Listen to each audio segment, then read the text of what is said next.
สบายดีได้เด้อเนาะสบายดีขอโทษได้ไอ้ชื่อยังเจ้านะสัมพันธ์ไง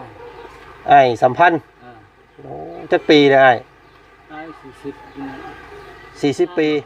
สิจันว้ายก็ชื่อคือข่อยได้เสร็จพี่น้องไอ้เนาะสาวจันบ่จักปีแล้วผู้นี้โถอันนี้มันบ่มีอันว่ากระถางใหญ่ๆในบ่อไอ้มาโต้งเอานี่โต้งเอาคู่โต้งแบบนี้บ่โอ้ยพี่น้องเอ้ยเนาะอึ๊บอึ๊บปึ๊บเพิ่นกึกบ่โอ้เป็นคนกึกไว้ล่ะฮะจักอยู่บ่แล้วว้าวนี่จักอยู่บ่โอ้ยพี่น้องเอ้ยเนาะหมอนี่อันเพิ่นบ่เป็นบ่ใหญ่ทางกันอ้ายเพิ่นบอกมาเนาะเป็นเสื้อผ้านี่ตัวนี้เอาไว้ให้เจ้าคู่มันนี่เอามาอยู่นี่เอาไว้ใส่นอนเด้อ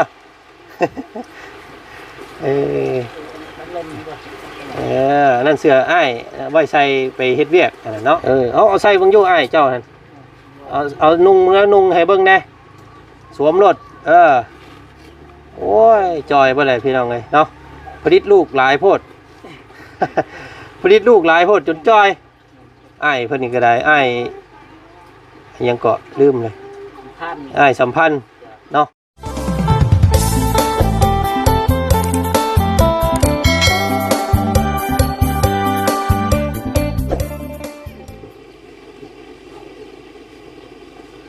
หอม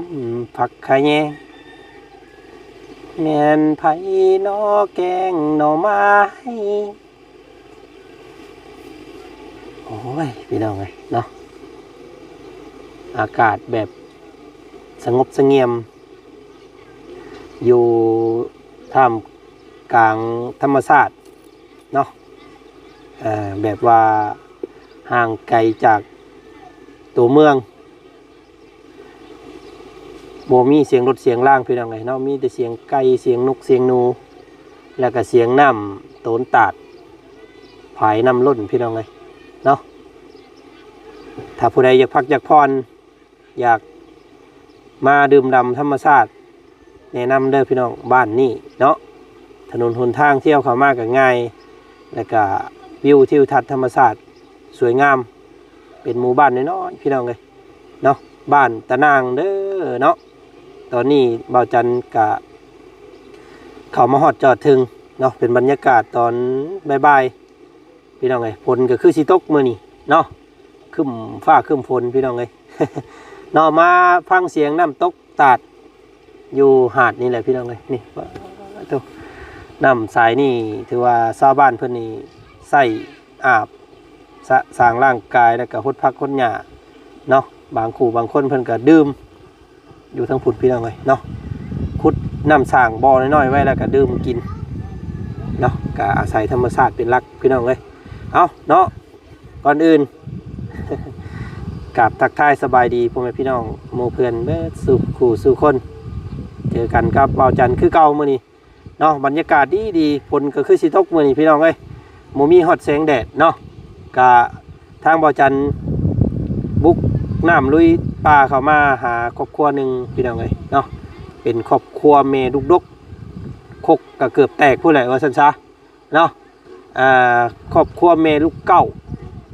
ที่ว่าจันมาพบมาพ่อตอนเราเจลูกกินนมพี่น้องเลยเนาะจืดกันได้อยู่บ่เนาะลูก9 คนนะว่าสันก็มีกล่องปริศนามาให้เล่ามือนี่พี่น้องเลยพอดีบ่จันลงเพจแหละมีทางเอื้อยใจดีเพิ่นกับอ้ายใจดีเนาะอยู่ทางผู้แหละเวียงจันทร์พี่น้องเลยเพิ่นได้ฝากกล่องเสื้อผ้าบ่หรือว่าอีหยังกับบ่ฮู้เนาะมาเบิ่งนํกันพี่น้องเลยเพิ่นอยู่บ่มื้อนี้เนาะครอบครัวแม่ลูกเก้าป๊บพี่น้องเลย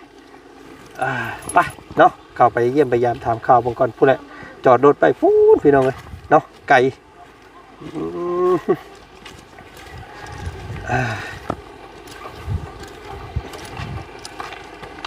บ้านตะนาง เนาะตะนางคุมอาหอบผู้ทางครอบครัวอีกครอบครัวหนึ่งที่เฮาช่วยเหลือเขามารอบก่อนพี่น้องเลยเนาะโอ้เฮือนซ่านเราก็ยังคือเก่าหลังคาเราก็ได้พี่น้องเลยเนาะยังบ่มียังบ่ได้มุงอยู่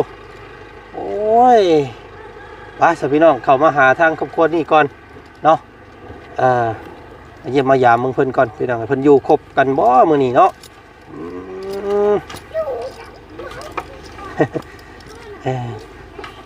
เฮ้ยโอ้ยเรามั่งเฮือนเราเด้อพี่น้องเอ้ยเนาะเพิ่นมั่งขึ้นหลังใหม่แล้วบ่นี่เนาะโอ้ใส่เบิ่งหั่นพี่น้องเอ้ยให้พี่ให้น้องเพิ่นเบิ่งกันเด้อโอ้เนาะจนโอ้เรามั่งเบิดแล้วแต่ว่ายังมีคนนอนอยู่บ่นี่ไอ้โอ้ดาวบ่าวนอนยังมีคนนอนอยู่พี่น้องไอ้นี่เนาะระบ่าวเรานอนอยู่นี่เนาะแต่ก่อนเราอยู่นี่กันบ่ท่านพี่น้องไอ้เราย้ายไปทางไหนบาดนี่พี่น้องไอ้ขึ้นพี่บ่หลังใหญ่พี่บ่โอ้เราเฮ็ดเฮือนใหม่เด้นี่พี่น้องไอ้เนาะหลังใหญ่กว่าเก่าบาดนี่ลูกอยู่กันครบเบิดบ่อันอ้ายอยู่ครบเบิดอยู่บ่ลูกจักคน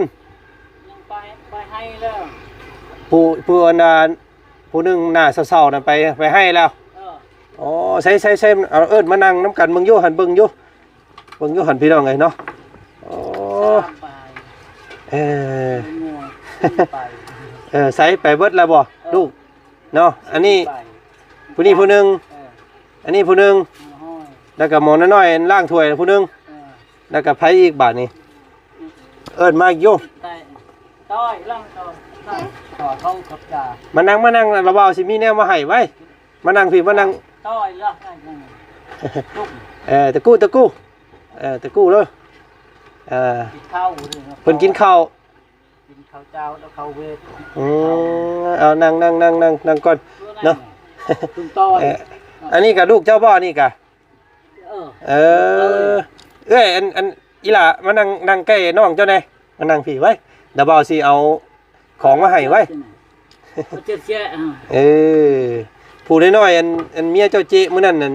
อยู่ในมุ้งหั่นเนาะโอ้เอาลูกอยู่เฮือนมื้อนี้โอ้เนาะพี่น้องเนาะ1 2 3 4ผู้น้อยๆพี่น้องเอ้ยเนาะโปแก้ออกมาก็อย่าให้อันปกไว้รถปกไว้เพิ่นบ่เห็นหมักกะลอยเพิ่นบ่ได้เล็กน้อยเอามุ้งกวบไว้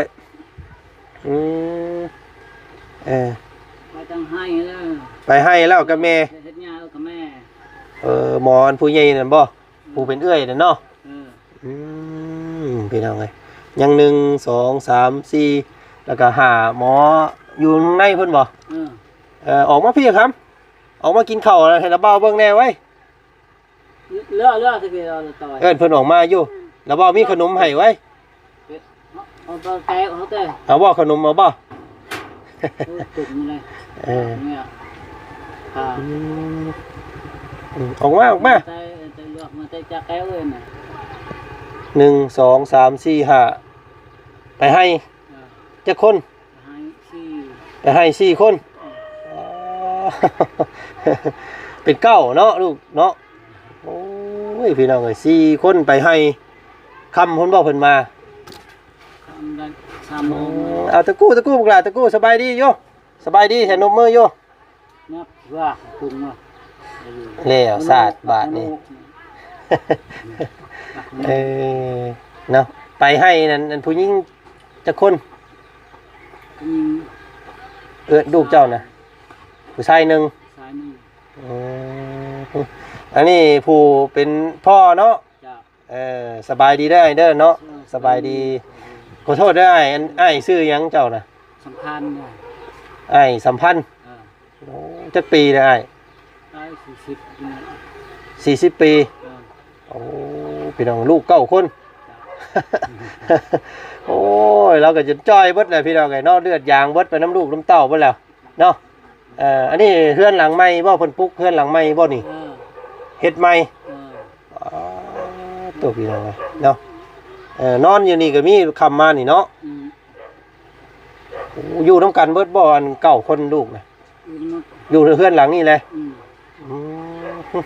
นอนก็จะอ้ายนอน อ้ายนอนอยู่หันเพื่อนหลังเก่า หลังเก่า เออลูกหล่าผู้หญิงคือผู้ชายลูกหล่าอันหมอน้อยๆนะผู้ชายบ่ ใช่ เอออันเดี๋ยวถามชื่อได้ผู้นี่ชื่อได้ผู้นี่ จัน ชื่อจันโอ้ยก็ชื่อคือข่อยได้เสร็จพี่น้องเลยเนาะสาวจันบ่จักปีแล้วผู้นี้ 7 ปี 6 กว่าแล้ว7เนาะ ก็ลืม มันสิฮอดแล้ว11 ปีฮะผู้นี้เด้ชื่อหยังผู้นี้ อ้อยจ้อย ฮะ ย่า น้องยาอาญาเนาะผู้นี้เด้ โปโล โปโลเท่าโปโลพี่น้องไอ้ผู้นี้เนาะผู้เสื้อแดงนี่เด้ ต้อย เท่าต้อยผู้นี้น้อยนอนเห็นเด้ เขา จนบ่อยากชื่อฮอดชื่อลูกบาดนี้ชื่อนี่ได้หมอน้อยๆนะ เรียกกระตบนี่ โอ้ยลูกหลายคนโพดจนบ่ชื่อฮอดชื่อลูก อะไร อะไร เทพเรียกว่าชื่อละเทพจะตามชื่อฝนกระตกระบาดนี่พี่น้องไอ้ฝนมาเนาะโอ้ฝนลงพอดีบาดนี่พี่น้องเอ้ยนี่เนาะเด็ดมือน้ำท่วมหลายๆหั่นอันมันบ่ได้ฮอดบ่พี่น้ำหลายๆน้ำท่วมบ่แถวนี้ฮอดตารางเฮือนพี่บ่ ตาราง อ๋อ สามีแล้ว น้ำปูน้ำลายน้ำ เนาะน้องเลยมาบ่พ่อบ่คบกันซ้ำมื้อนี้ลูก9 คนอยู่เฮือน5ไปให้กับแม่4เนาะ5แม่พี่น้องเลยอยู่เฮือน6 คนทั้งเบิดทั้งมวลนี่ครอบครัวนี่11 คนเนาะ11 คนในครอบครัวเราพี่น้องเลยเนาะ เข้ามันวง1 มื้อ2 หวดพุ่นว่าอ้ายฮะ2 เทื่อ1 3 เทื่อพุ่นได้แต่เบิ่งนี่เนาะ ตามเชื่อเลย เอายังสู่ลูกกินมื้อนี้มีหยัง กินอย่าง อายุ40 ปีพี่น้องอ้ายยังก็ สัมพันธ์ สัมพันธ์เนาะเมียชื่อนี่ได้ก็เมีย เพชร อาเทศเมียชื่อเทศพี่น้องเนาะเอามื้อนี้ทางบ่จันบุกน้ำลุยป่าเข้ามาหาทางครอบครัวอ้ายเพิ่นพี่น้องเนาะพอดีมีกล่องปริศนามาให้พี่น้องมื้อนี้เดี๋ยวถ่าแป๊บนึงเด้อเดี๋ยวไปเบิ่งก่อนสิมีหยังเนาะพี่น้องมาให้เรานี่เนาะมาเบิ่งก่อนเอาอ้ายเพิ่นเอาคูโตงน้ำเอาไว้โตงไว้หยังอ้ายโตงไว้เฮ็ดหยังโตงเอาไว้กินบ่เนาะพี่น้องนี่เนาะเป็นกองปริศนาที่อ้ายเพิ่นฝากมาให้พี่น้องเนาะผู้มาแต่นครหลวงเวียงจันทร์เพื่อนพี่น้องเนาะ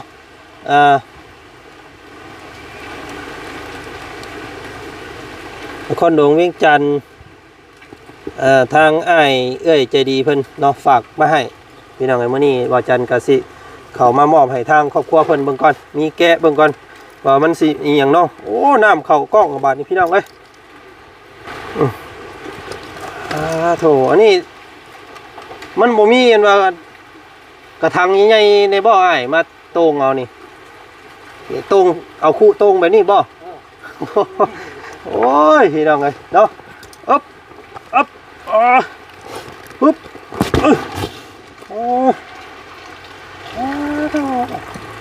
อันนี้เพิ่นโต้งน้ำจากหางดินไว้กินน้อยเนาะไว้กิน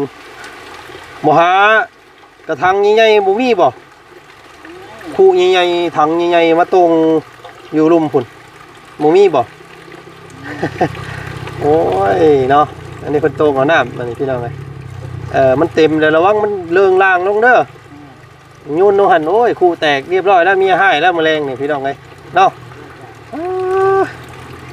จอยเราก็ได้เนาะอ้ายเพิ่นนี่เบิดเลือดยางน้ำลูกน้ำเต้าบ่เลยพี่น้องเอ้ยเนาะ ได้ลูกหลายโพดก็เลยจอยเนาะ เขากินยามันจะเข้าที่ยา กินยาคุ้มอยู่บ่เมียน่ะ ยาคุม กินยาคุ้มคือได้ลูกคือเก่าซั่น คือเก่า ตาย ให้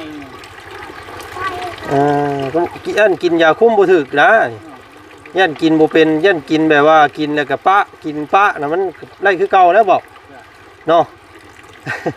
ต้องกินแบบเคร่งครัดได้พี่น้องไอ้เนาะกินมื้อละมิดกินเป็นเวลาเฮากินตอนแรกก่อนเฮาสินอนได้กินก่อนสินอนได้กินบ่ให้ขาดเนาะยันอันนี้ย่านกินแล้วปะปล่อยแล้วมันก็มีคือเก่าแล้วพี่น้องเอ้ยเนาะไปออกเข้ามาพี่อ้ายบาดนี้เข้ามาแก้เบิ่งอยู่อันนี้กล่องนี่เพิ่นเอาหยังมาให้นี่พี่น้องเอ้ยตะกู้เนาะตะกู้ลงลูกละตะกู้เนาะผู้นี้บ่ค่อยเว้าผู้นี้เนาะ ว้าวบากเพิ่นกึกบ่โอ้เป็นคนกึกบ่อีล่ะฮะจักอยู่บ่ล่ะเว้านี่จักอยู่บ่โอ้ยพี่น้องเอ้ยเนาะหมอนี่อันเพิ่นเว้าบ่เป็นบ่ตามเขาแล้วก็ได้ทำข้าวก็บ่ได้อยู่แต่เฮือนอยู่เฮือนเอาน้องสิได้อยู่บ่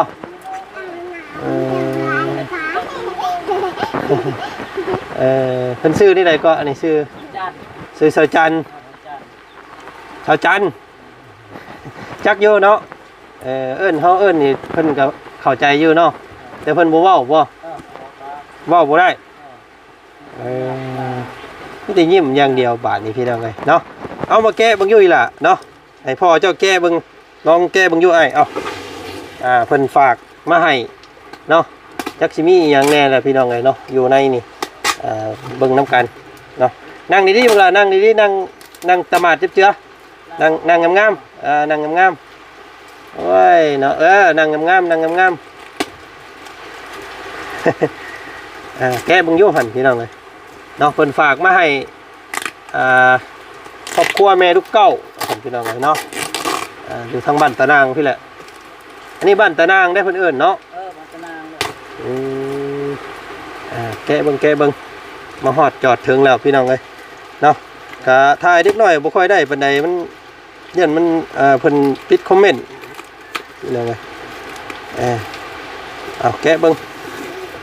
ปึ๊บนี่หยังเด้พี่น้องเอ้ยอันว่าผู้ใหญ่ๆลูกสาวกกเจ้านั่นชื่อนี่ใดก็แม่นงอน ชื่องอนได้ผัวได้บัดเชือกนี่นะได้ผัวเลยกบกันแล้วผู้เอ้ยนั่นได้เอ้ยผู้ที่ว่าอยู่น้ำเจ้าตลอดนะชื่อนี่ใดก็อันน่ะผู้อันเอ้ยผู้นี่เอ้ยทองผู้นี่ไปให้เลยไปให้แล้วโอ้สาวจันน้องจันมาเบิ่งเลือกเบิ่งโยมาเลือกเบิ่งโยเนาะเลือกเบิ่งอันเลือกเบิ่งโยอ้ายเลือกเบิ่งโยเสือเป็นเสืองามๆได้นี่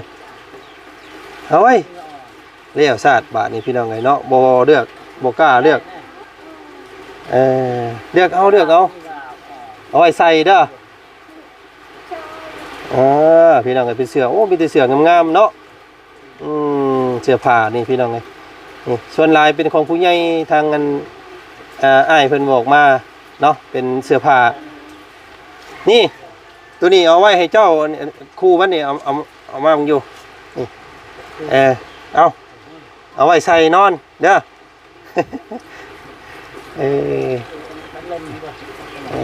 นั่นเสื้ออ้ายไว้ใส่ไปเฮ็ดเวียกเนาะโอ้งามพี่น้องไงโอ้เลือกเบิ่งโยหันมีอย่างแน่จักโตเพิ่นฝากมาให้นี่โอ้มีแต่โตงามเด้นี่พี่น้องไงเนาะ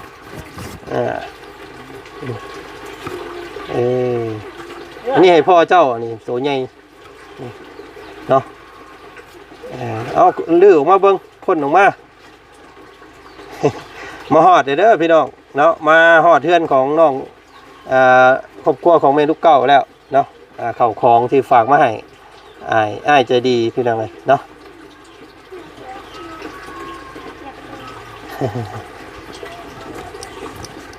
เลือกเบิ่ง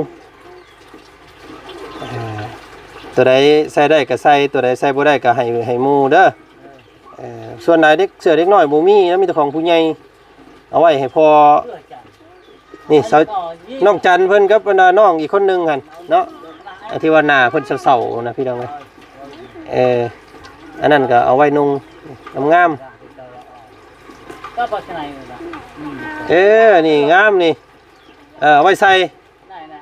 กางเกงโอ้ได้เสืองามเลยนี่อันนี้แพร่เอาไว้ตุ่มเด้อเอาไว้ใส่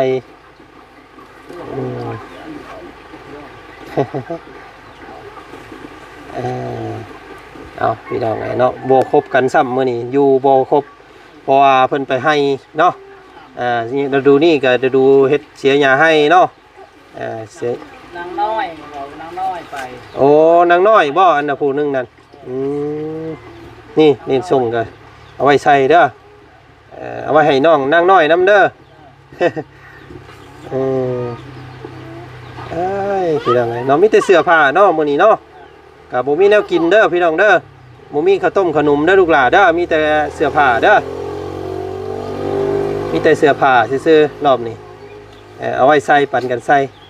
โอ้ยหมอน้อยๆเพิ่นก็นอนคักกะลีน่ะเนาะพี่น้องเอ้ย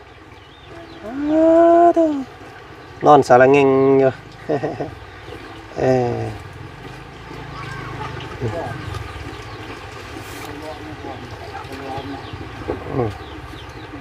เอาใส่เบิ่งอยู่อ้ายเจ้าหั่นเอานุ่งแล้วนุ่งให้เบิ่งแน่สวมรถโอ้ยจอยบ่ได้พี่น้องเอ้ยเนาะผลิตลูกหลายโพด ผลิตลูกหลายโพดจนจอยอ้ายเพิ่นนี่ก็ได้อ้ายยังเกาะลืมเลยอ้ายสัมพันธ์เนาะสัมพันธ์สำคัญขนาดเจ้านี่พี่น้องเอ้ยเนาะเก่งดีลูก9 คนอยู่น้ำกันจักปีอ้ายอยู่น้ำกับเมียนี่อยู่น้ำเมียนี่ฮอดแล้วบ่20 ปี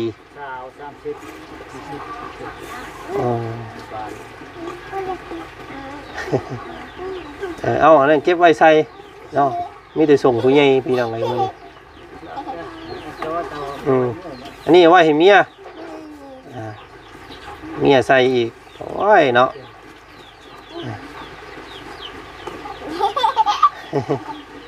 จานอะไรมาฟิล์มไว้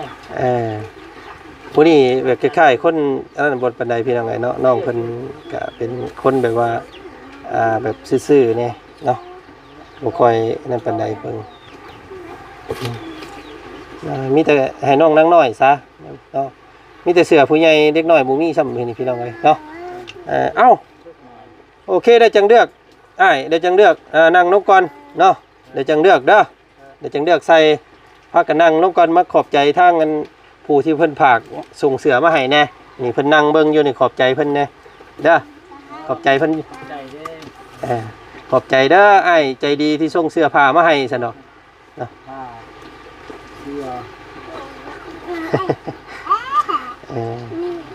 เพิ่นจะ